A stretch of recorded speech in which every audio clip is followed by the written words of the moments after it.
This poem's called But I Still Believe. You see, I used to believe in God as an all-knowing, all-powerful being, and being that I was young and not that knowing and not that powerful, I believed what was preached to me.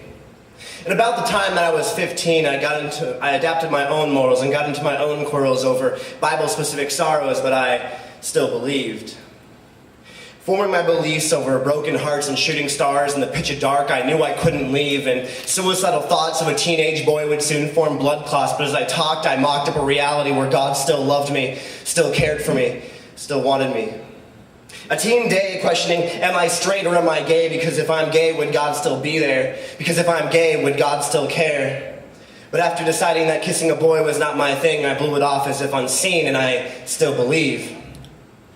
And to this day, I still believe that God exists, just not in excess and not only in success, but like a professor with far too many tests making me question him and questioning me.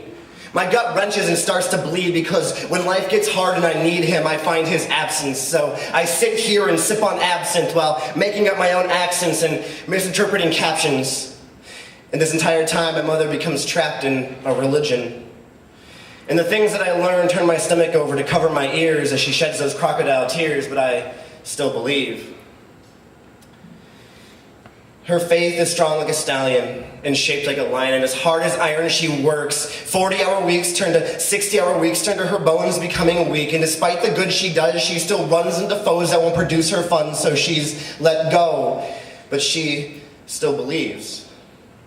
So I start to question the virtues, saying only the business side of church pews, for at the core is not the faithful poor, but the sinner rich that only seem to ditch their faith for a better sitting place. So I start to question the purpose of churches and how they can be so blind to just let an evil mind to do what they want to, push the polls in their favor without a care who gets screwed over later, and the families that they ruin make me wonder if they're even human. But I still believe. I block my greed.